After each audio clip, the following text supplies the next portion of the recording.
Thalassophobia, the persistent and intense fear of deep bodies of water, is one of the most common phobias out there, and it's really not hard to see why, as there are plenty of animals lurking in the depths that look or act rather unfriendly. And this notion of oceans and seas being scary is nothing new, as prehistoric waters were just as scary, with them more often than not being way more terrifying than they are today, with the Mesozoic period in particular being a great time for aquatic nightmares. Although, if you keep going back and back, like hundreds of millions of years back, you will eventually arrive at a point where the waters of Earth were actually fairly mundane and somewhat safe, with the Cambrian period, which took place 500 million years ago, being about the last time where you would have been completely safe swimming anywhere in the ocean. Which is interesting, as it was actually a period of immense diversity, as well as the time when fish first evolved, who, as we know, eventually gave way to things like this, and this.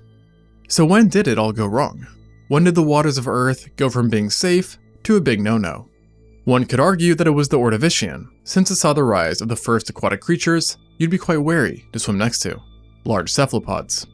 But to be honest, even then, the waters weren't all that scary. No, it wouldn't be until 419 million years ago that the Earth's waters would finally receive an abundance of horrors that essentially guaranteed that something like a human was no longer safe treading in the water, and thus signifying the moment in which thalassophobia originated, so to speak.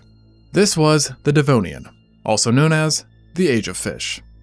This moment in Earth's history transpired when the world was dominated by water, and any map would have resembled a true water world, with 85% of the surface being covered by oceans and seas, as opposed to just the 70% today. And if the sea levels back then were brought to the present, then our maps would look something like this.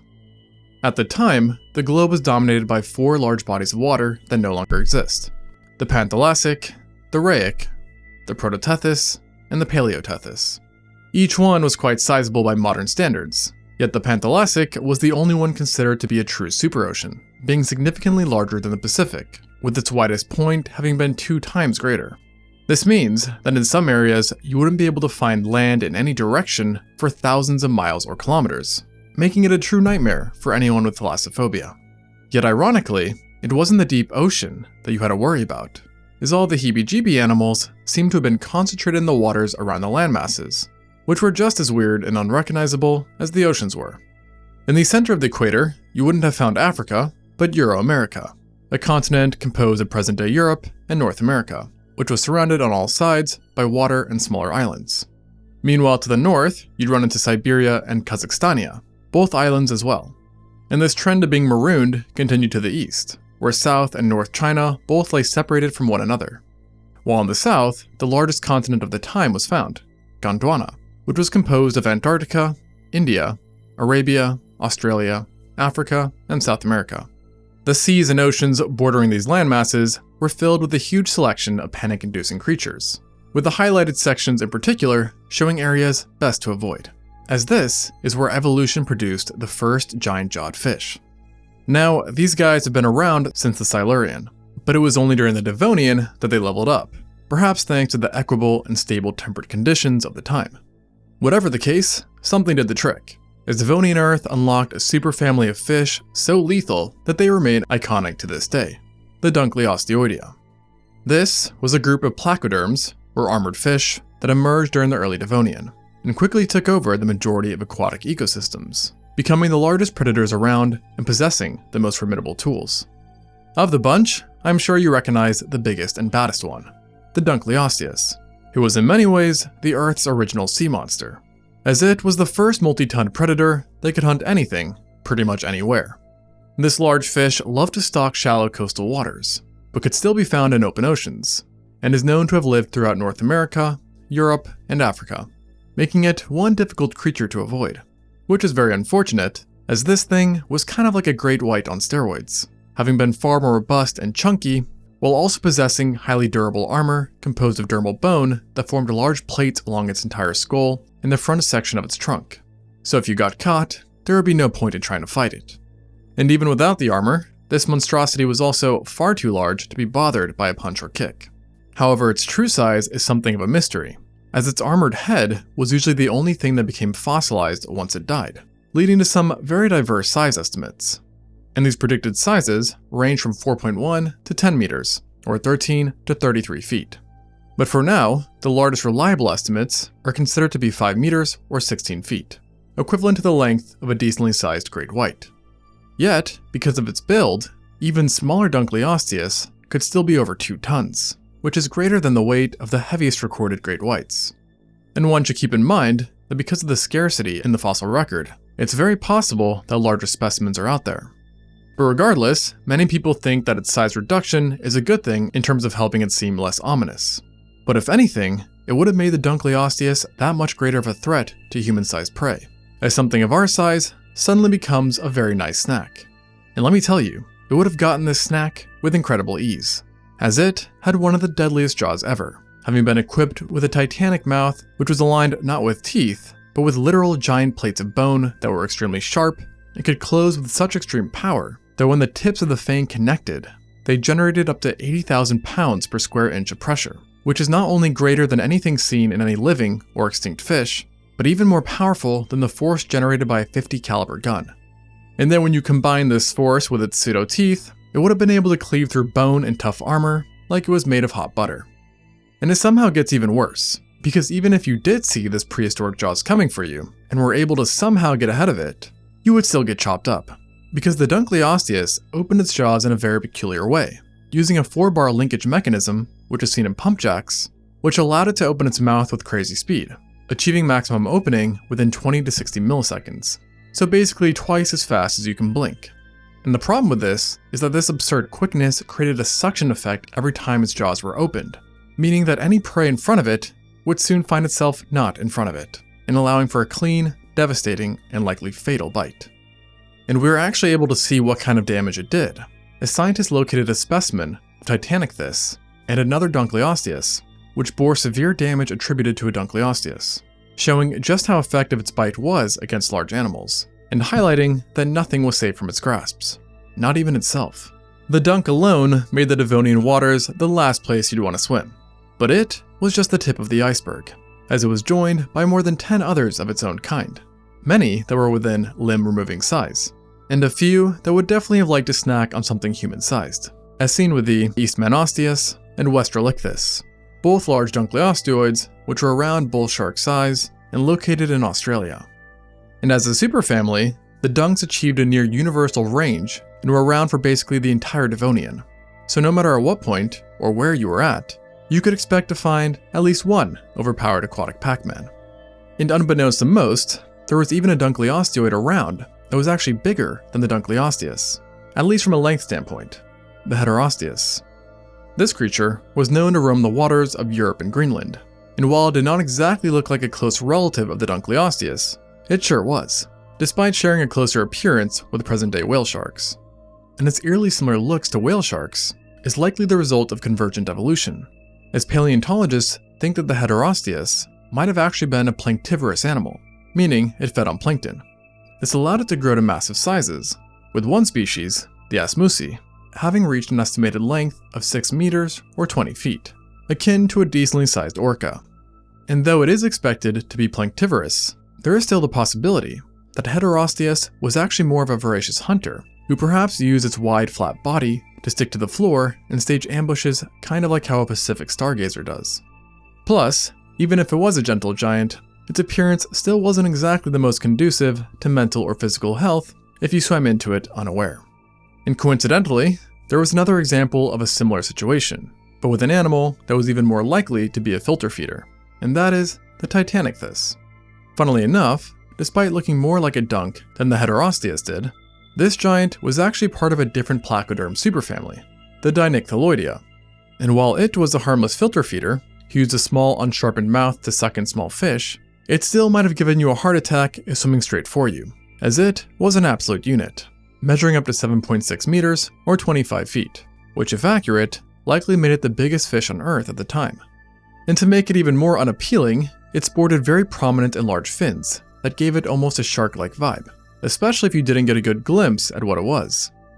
Meanwhile, the rest of its family were thankfully much smaller, but not necessarily friendlier, as some of them, like the Bungartius and Donycthyus, were pretty much dunk mimics, having had sharp fangs, powerful jaws, and grew to respectable sizes, with these two measuring over 3 meters or 10 feet.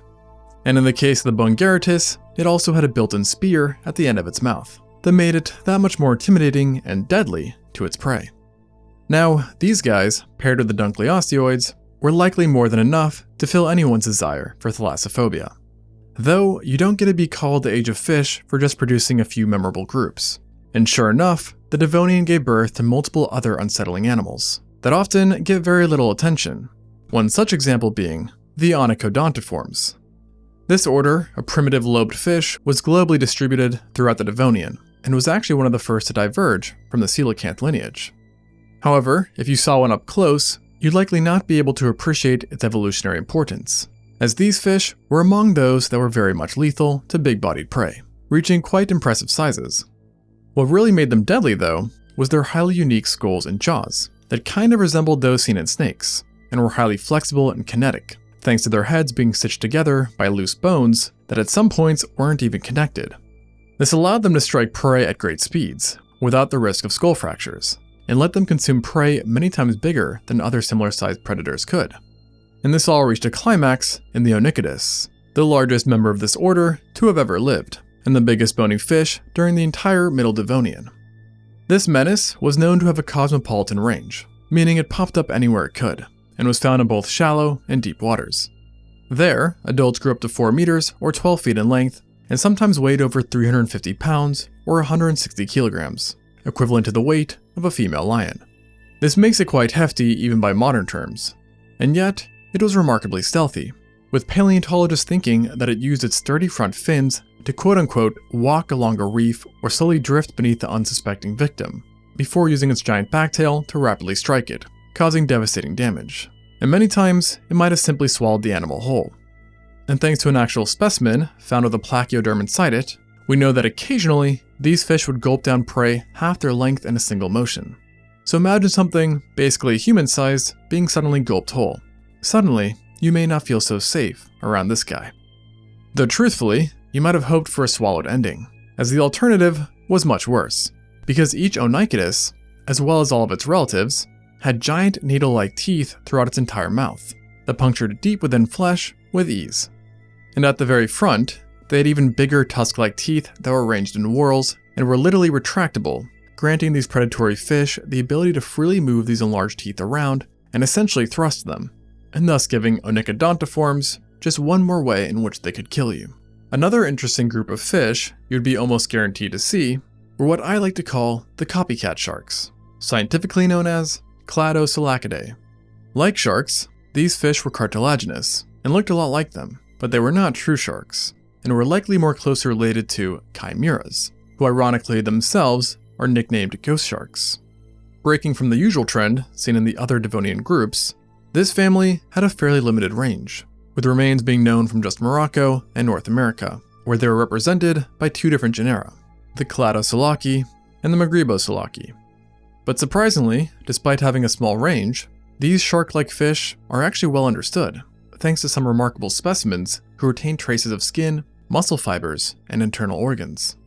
These finds have shown researchers that across the 2 kinds, Cladosolecids were typically about the same size as reef sharks, and had heads quite similar to what's seen in frilled sharks, while their bodies were more reminiscent of mackerel sharks, indicating a high degree of agility and speed, a hypothesis further proven by the discovery of stomach content, which showed that they would routinely eat prey tail first. The remains found in their stomachs also display their ability to hunt down a wide range of animals, as ray-finned bony fish, conodonts, hag-like fish, and arthropods were all located within it. It's thought that to kill these various animals, Cladosolecids would use their 3-pronged teeth to tightly grip prey, which could then be swallowed or shaken until killed. They were also one of the first vertebrates to evolve teeth replacement, helping them both to maintain their sharpness and giving them the ability to go all out on victims without having to worry about tooth damage. So now this group, in addition with the Onychodontiforms, Dunkleosteoids, and their mimics, really made the Devonian a world ran, or swam, by fish. But like any good horrific moment in Earth's history, there was of course non-fish creatures in the water as well, that were also highly questionable. The most notable of which were the Eurypterids, or as most know them, the sea scorpions. Now they definitely looked a lot like scorpions, superficially that is, But these arthropods were not true scorpions, and their closest living relatives are actually horseshoe crabs. Nevertheless, sea scorpions did share a lot of similarities with modern scorpions, including a similar skeletal construction, segmented bodies, jointed appendages, and in some genera, remarkably similar telsons, indicating the possibility that certain sea scorpions were venomous, with the best example being the Eusarcana, a 2.5 foot or 0.8 meter long genus that has what appears to be a giant stinger at the end of its tail. Now the good thing is that while a stab from this guy wouldn't have felt too pleasant, it at least wasn't human-sized. A reassurance not found in others though, as in the Devonian, they got much bigger, while also becoming more diverse, going from one genus accounting for 90% of all remains to having a fairly equal distribution of over 100 kinds. Many of them became highly specialized, with some inhabiting shallow estuaries and eating tiny prey, while others preferred reefs and hunted some pretty large game. Of the many to emerge, the most notable from a size perspective was the Dunkleosteus, a beastly arthropod found in closed-off coastal bodies of water, where it held the title of apex predator, with individuals growing in excess of 2.5 meters or 8.2 feet, making them among the largest arthropods to have ever lived. And they might have weighed more than a fully grown reindeer. So obviously, seeing something swim towards you that looks like a supersized scorpion is terrifying. But fortunately, it was one of the few Eurypterids that opted for a powerful swimming tail instead of a stinger, which then unfortunately allowed it to stage powerful ambushes and achieve impressive speeds while swimming. And so without the stinger, instead of stinging or stabbing prey to death, this predator instead relied on its 1 meter or 3 foot long pincers to get the job done, as each one could clamp with some serious power, and were adorned with sharp uneven protrusions that would help to grip prey and then usher them into its waiting mouth. Or alternatively, they could have used their pincers to tear apart and pop holes into tissue, a killing method that was confirmed by the discovery of a fish that was found with deep puncture wounds that precisely matched the shape of the Dunkleosteus' pincers. And this killing method was really only one of the many ways in which a Eurypterid could hunt, as like I mentioned, some might have used venom, others evolved telsons that were serrated and shaped like knives or swords that were used to stab and slash prey, and then there were those that raked in prey using wide arms or using highly specialized appendages to sift through substrate, eating whatever grub they could find. And ironically, while this last method might sound boring, it did give way to the biggest sea scorpion of all time, the Hibberotopteridae, that could be nearly identical in length to the Dunkleosteus, but because of their broad bodies, weighed much more, perhaps even rivaling the weight of very large cows. In other words, they were definitely an unwelcome sight. But there is a chance that they weren't something you had to watch out for while swimming in the oceans or seas, as scientists aren't sure if the Hibberotopterids were pelagic or freshwater based. And speaking of freshwater, the Devonian also happened to be the time in which rivers and lakes became areas to avoid. So even if you did find refuge on land, going for a little drink could have very well been the end of you, as it was then that the Earth's first river monsters emerged, with the king of these new arrivals being the Thalassophobia, a diverse and highly successful group of fish-like tetrapodomorpha who could be found in just about every sizable lake and river. The members in this group were distinguished by strong fin skeletons, deep front fins, streamlined bodies, and proportionally large teeth. In addition to this, they also came in all kinds of shapes and sizes, leading to some being not that menacing, being comparable to a ruler, while a few got to be shark-sized, like the Hyneria, arguably the scariest of the bunch, as adults were known to grow to be the same size as the largest recorded bull sharks, who, as you may know, are very much capable of carrying out fatal attacks on large animals. Yet, in spite of having a similar stature, the Hyneria did not have shark-like jaws, and instead possessed giant straight and conical teeth that measured 5 centimeters or 2 inches long. In other words, twice the length of a bull shark's tooth. With these oversized needles, it would have been able to tightly grip prey in the thickest and slimiest of waters, which was a favorite environment for Hyneria and others of its family, as their remains are typically found in areas associated with immense amount of debris and fallen trees, implying low visibility and murkiness. To get around this, these real-life river monsters developed large sensory canals to help detect prey. So even if you fell into water that was pitch black to you, something very likely still had you in their sights. And there's the even worse possibility that it didn't matter if you were standing in or by the water either, as some paleontologists suggest that thanks to their strong fins, Thalassophobia were able to leap out of the water onto banks, snatching anyone who thought they were safe. And strangely enough, there was another group of freshwater animals that could likely perform a similar feat, the Alpistostegalia. To say this clade was weird would be an understatement, as the earliest members, i.e. the Devonian ones, kind of looked as someone smashed together a fish and a tetrapod, leading to certain members being dubbed fishopods, a nickname that is typically attributed to the Tiktaalik. While technically a fish, this oddity looked a lot like an amphibian, and had a blend of fish and tetrapod traits, as it not only had gills, scales, and fins, but also functional wrists, a neck, lungs, and rib bones. And it's this build that led to the idea that it inhabited shallow waters, where it could use its fins and wrist to move across the floor and traverse on land through mudflats, kind of like modern mudskippers do. This means that even though it lived in water for most of its life, animals venturing nearby on land could still be valid targets. And this creature could target a lot, because contrary to the Nelson Mandela effect, with many thinking that Tiktaalik was small, it was actually huge, growing to be 3 meters or 9 feet long. At this size, it might have even lacked predators, and was no doubt a successful predator itself, having had 2 rows of sharp teeth, indicative of a carnivorous lifestyle. Furthermore, its skull was very croc-like, suggesting that this was an animal meant to be enjoyed from a distance. And it wasn't alone in size either, as it had close relatives that got alarmingly big too, like the Pandoricthus, which could be longer than a typical NFL player is tall. And not to mention that it may have been a bit harder than Tiktaalik too, since the skull was extremely wide, robust, and compact, giving anyone just one more reason to avoid water of any kind. So apparently there was something in the waters during this time that pretty much made everything pop off and turn into highly specialized killers. But it wasn't just the blue stuff going through immense changes, as the green areas were getting interesting too. And I say green purposefully, as this was the period when the earliest known trees and plants in general underwent massive radiation and diversification, which led to the greening of continents, and likely being the first time in Earth's history that from space, land looked green, at least in certain areas. This explosion of flora also led to an increase in terrestrial animals too, which included mites, scorpions, myriapods, the spider-like trigonotarbids, and stem tetrapods, like the Acanthostega. Yet, the largest life on land by miles was not an animal, but rather an enigmatic terrestrial fungi, named prototaxites, which formed large trunk-like structures and could stand 8 meters or 26 feet tall, far taller than anything else on land at the time, and due to its abundance, would have given the Earth the appearance that it had grown spikes all over. So, that's all to say, the Devonian was surely one of those times that everything was just bizarre, and in the waters, nightmarish. So maybe that's why, and I say this figuratively, Mother Nature decided to nerf life at the very end of this period, with the arrival of the late Devonian extinction. This great die-off was actually made up of several individual events grouped into one, and likely started about 372 million years ago. And thankfully, it appears to have mainly targeted the Thalassophobia-inducing waters, as marine life took the brunt of the damage. And by the end of it, 50% of all genera had died, including every kind of dunk, Onychodontiform, and Tristicopterids, while every other group mentioned were pretty much given a factory reset.